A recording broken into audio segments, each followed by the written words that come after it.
My name is Edward Miller. I'm 71 years old.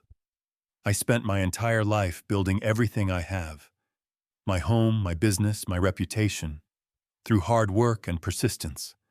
Since my early 20s, I'd been in the construction industry. I started with a small crew, worked long hours on sites nobody else wanted, and eventually, I built my own company. By the time I turned 50, the business was running without me. I stepped away, thinking I'd spend the rest of my life in peace, free from debt, free from dependency, enjoying the rewards of decades of labor. I thought the greatest danger I could face in my old age would be an economic downturn. I was wrong. It started on an ordinary morning. I woke up feeling strange. At first, I thought I had slept in an odd position, because my left arm was numb. But when I tried to swing my legs out of bed, my left leg didn't respond. My tongue felt heavy, glued to the roof of my mouth. I tried to call out, but the sounds that came were broken, slurred, almost unrecognizable as words. Within minutes, I lost all control over the left side of my body. My phone was across the room.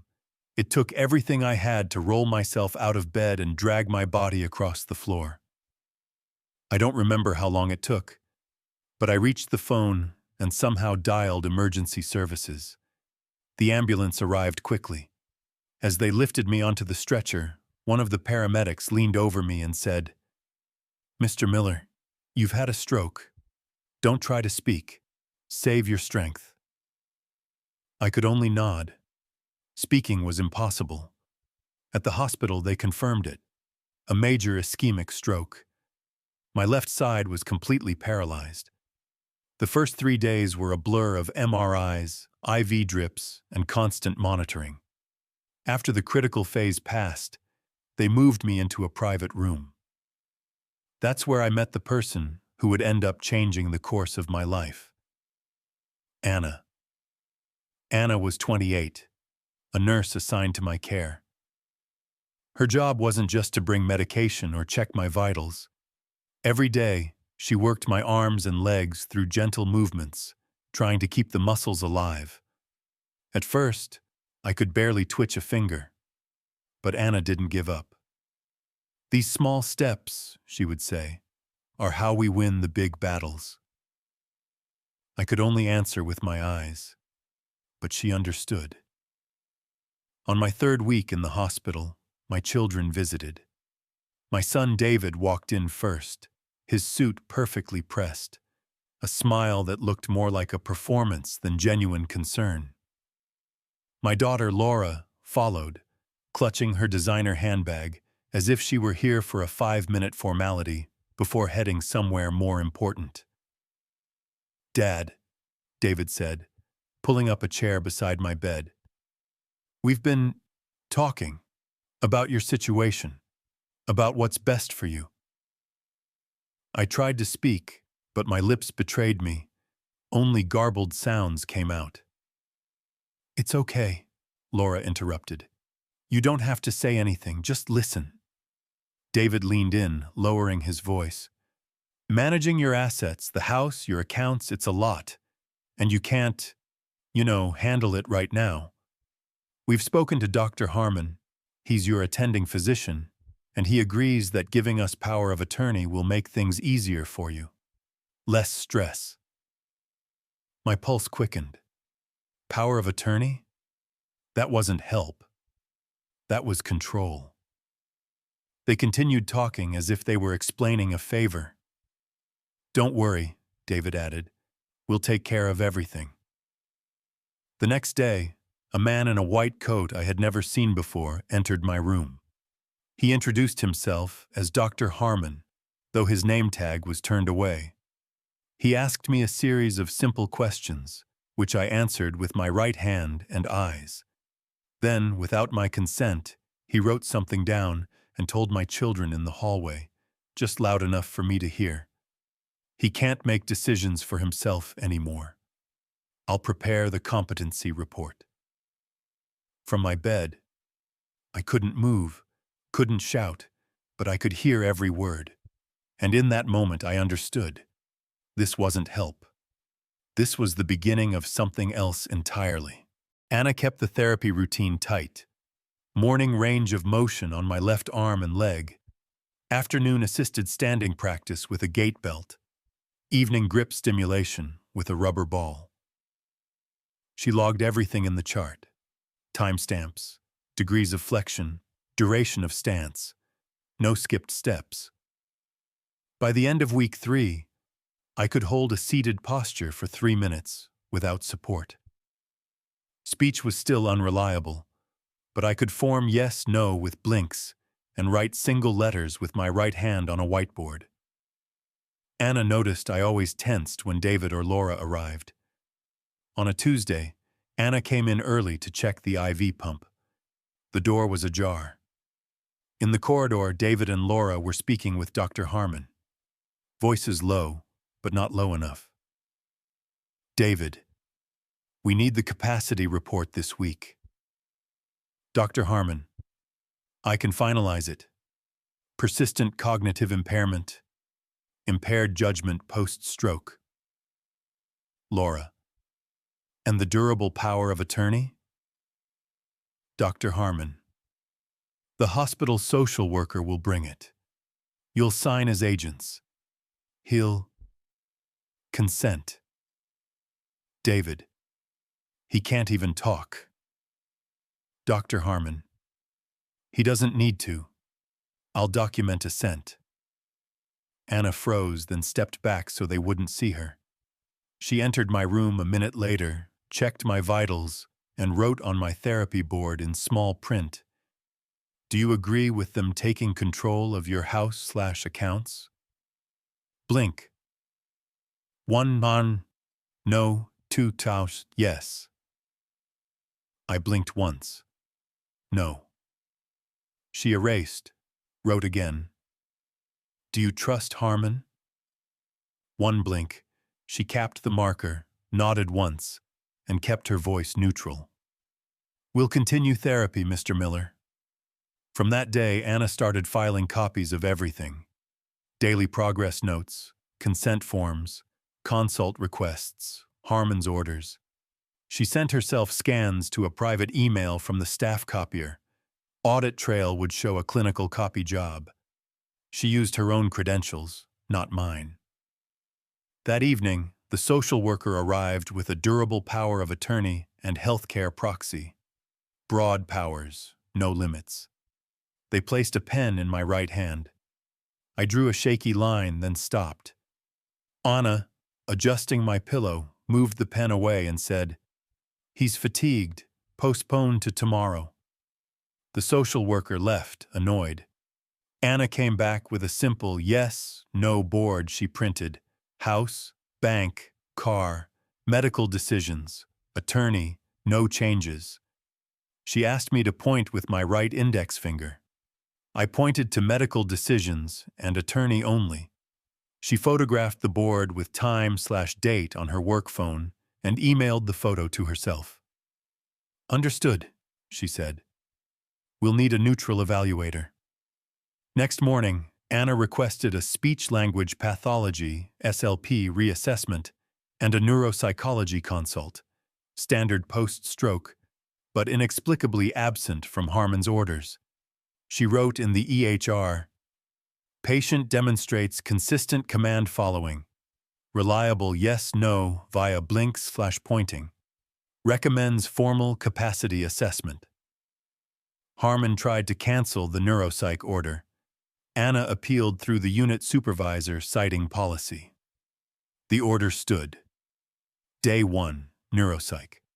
The neuropsychologist, Dr. Chen, used nonverbal tools, picture cards, number boards, calendar prompts, risk/benefit scenarios with forced choice. I answered consistently. He noted, intact executive function with expressive aphasia. No evidence of global cognitive decline. Decisional capacity likely present for financial preferences if supported communication is used. Day 2, SLP. The SLP introduced a yes-no switch and alphabet board. With practice, I could select letters to spell short words. She documented reliable communication established. Anna printed both preliminary notes and secured copies. That afternoon, Harmon arrived with David and Laura and 2 witnesses. "We're executing durable power of attorney," he announced. Anna stepped in. Per neuropsychology and SLP, patient has reliable communication and likely capacity for preferences. He must indicate specific consent. She placed the alphabet board on my lap. I spelled LIMITED, then pointed to car only on Anna's printed sheet. Harmon frowned. "He's perseverating," he muttered.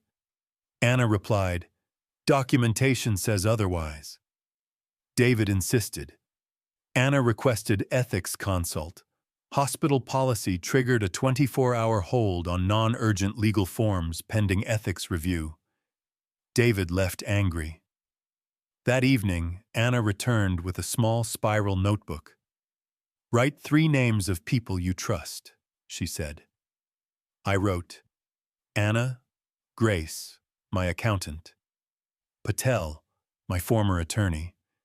She asked if she could contact them. One blink. Yes. She used the hospital phone to call Grace Lynn, my accountant, stating only that she was verifying prior POA arrangements. Grace confirmed there had been a limited POA years ago for a car sale, now expired.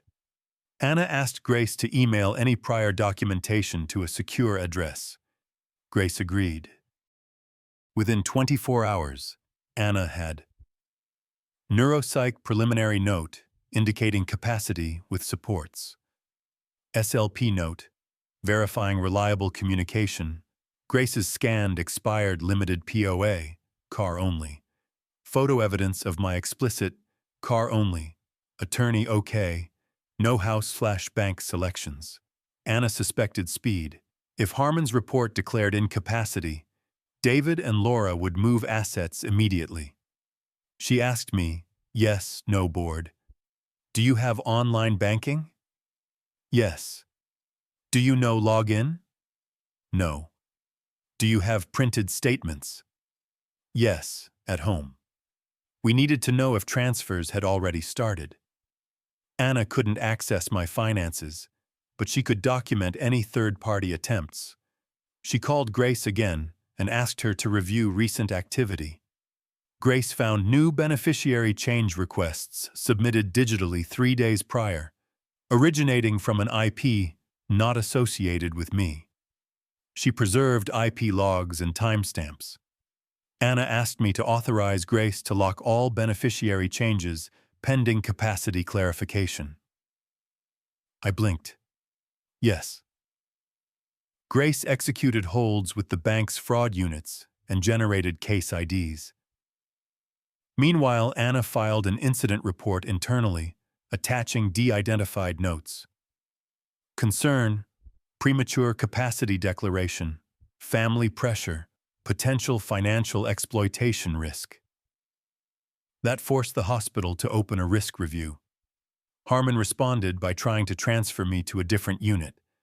The supervisor denied it until ethics and neuropsych finalized. That night, Anna came in after shift, closed the blinds and said quietly, "Do you want an outside attorney?" I blinked. Yes. She asked me to spell a name.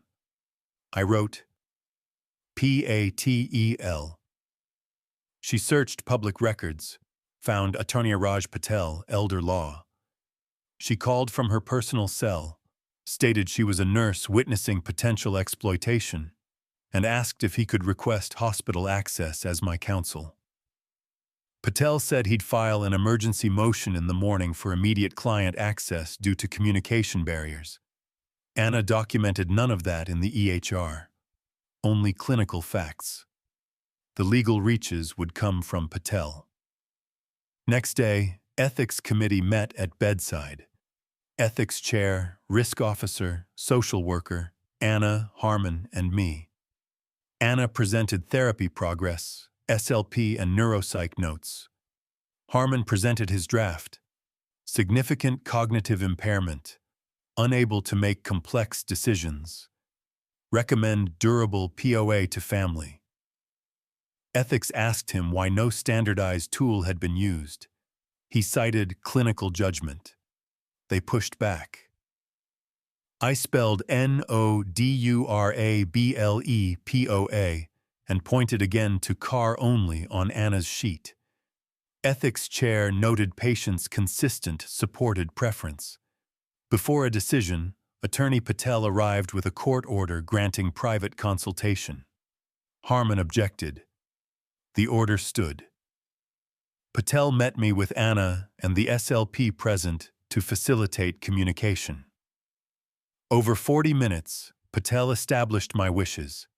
Appoint Grace Lynn as temporary financial agent, limit any POA to specific transactions, and bar David and Laura from unilateral decisions pending review.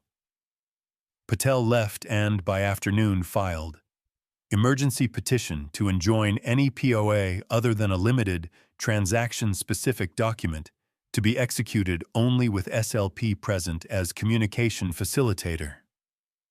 Notice to financial institutions to freeze beneficiary changes and large transfers, pending capacity adjudication. Notice to hospital demanding that any capacity statement include the neuropsych/SLP findings and the ethics note. Grace, now on high alert, reported 2 attempted wire transfers flagged and blocked that morning. Patel subpoenaed the bank's IP logs and device fingerprints. That evening, Anna overheard another corridor exchange. She documented date/time for memory. Laura: if this drags, we lose the window. David: Harmon will sign. Then we'll move everything in one day. Laura: what about the house? David: already listed, quietly. Anna returned and wrote on my board, do you authorize me to record future conversations if I overhear them? I blinked once. Yes. She used a voice memo app, legal in our state for one-party consent, and captured their next short exchange about listing agreements and escrow. She sent the files to Patel via secure upload. Harmon rushed his capacity report anyway. Ethics rejected it due to omission of neuropsych/SLP data. Hospital required a second independent physician to co-sign any incapacity label. Patel simultaneously filed for a temporary guardianship, naming Grace Lynn, not family, as limited fiduciary restricted to paying my bills and blocking any asset sales. The judge granted it for 30 days, renewable after a hearing. Grace immediately changed account alerts to her office, instructed title companies to deny closing on any property in my name without her written approval, contacted the listing agent tied to my address, and served a cease notice with the court order attached. Meanwhile, Anna kept therapy pushing. Sit to stand with parallel bars, left quad stimulation, mirror therapy. After 10 days, I could take 2 assisted steps. She filmed a short clinical clip with my consent to show functional improvement, useful later if anyone claimed permanent incapacity. Patel deposed the hospital social worker, who admitted the family had asked for broad papers before neuropsych had ever seen me. He also deposed the notary David used for a prior document attempt. Patel found the notary had notarized signatures without witnessing. That notary rescinded cooperation after counsel. Patel moved to have the notary's log seized. The court approved. Patel coordinated with Grace to pull email headers from a beneficiary change request. The IP matched David's office. He subpoenaed the ISP, got address logs, and paired them with the bank's device ID, David's phone. Laura's login showed document downloads of my deed and trust documents at 1:12 a.m., 2 nights earlier from her condo's Wi-Fi. Anna delivered one more crucial piece, a photo of my explicit choices: car only, attorney okay, no house/bank, time-stamped, taken before any pressure escalated. Combined with Dr. Chen's final report, decisional capacity present for financial preferences with supported communication. Patel had a clean narrative: family pressure, plus bad doctor, plus active fraud attempts versus patient's consistent, documented wishes. He filed a civil complaint: financial elder abuse, attempted fraud, tortious interference with estate planning, conspiracy, professional misconduct. Harmon referred to the medical board. He also sought a temporary restraining order, TRO, preventing David and Laura from contacting any financial institution on my behalf, plus an order requiring the hospital to bar Harmon from my case. The judge granted both on an emergency basis. Harmon was removed pending internal review. With the immediate fires out, we focused on 2 tracks: rehab. Anna coordinated with PT, OT, SLP. By week 6, I could stand with a cane for 30 seconds. By week 8, I could say single words: names, dates, no, stop, yes, attorney. Anna documented every milestone: discharge plan, inpatient rehab for 4 weeks, then home health. Legal, financial. Grace paid my bills, secured my house title, and reversed the quiet listing. Patel set the full hearing for capacity and fiduciary review. He also prepared criminal referrals for forgery and wire fraud. Before discharge to rehab, Anna asked one more time on the board, "Do you want me as a witness later?" I blinked once. Yes. She kept her copies secured and reported her recordings only to Patel, never to hospital IT, to avoid internal deletion. Patel archived them and generated transcripts. At the capacity hearing, Patel called Dr. Chen, neuropsych, to explain supported decision-making SLP, to demonstrate my reliable communication tools. Anna to testify to my consistent choices and to authenticate the corridor recordings and photo of my selections. Grace to outline the blocked transfer attempts, IP evidence, and device logs. David's counsel tried to exclude the recordings. The court allowed them under state one-party consent law. The judge listened to a 38-second clip where David and Laura discussed moving everything in one day, once the doctor signs. The judge ruled, I possess decision-making capacity with support for financial matters. No durable POA to David, Laura. Any future POA must be transaction-specific with SLP present. Grace Lynn remains limited fiduciary until I sign new instructions. A protective order bars David, Laura from accessing my accounts, insurers, or title companies. Referral of Harmon to the medical board and AG's office for investigation. Patel then filed the civil suit. Settlement talks opened within a week. Terms, final. David and Laura admit wrongdoing in a sealed stipulation. They reimburse legal fees and costs. They waive any claim to future inheritance or fiduciary role. They agree to a no-contact order regarding my finances and providers. I agree not to pursue criminal charges personally. Referral decisions rest with the state. Harmon resigns. The hospital implements new safeguards for post-stroke capacity assessments. I signed a new plan. Grace continues as advisor. No broad POA ever. Any major transaction requires 2 independent advisors plus my SLP or alternative communication support. Anna visited me once at rehab on her day off. No speeches. She checked my cane height, reminded me to keep the left shoulder from subluxing, then said, "Don't skip home exercises." I said 2 words clearly, "Thank you." I requested that a donation be made to fund supported decision-making training for stroke units, named after Anna and Dr. Chen. Grace set it up as a small foundation grant. I returned home 3 months later. Different pace, tighter systems, clear rules, verify then trust, document then decide.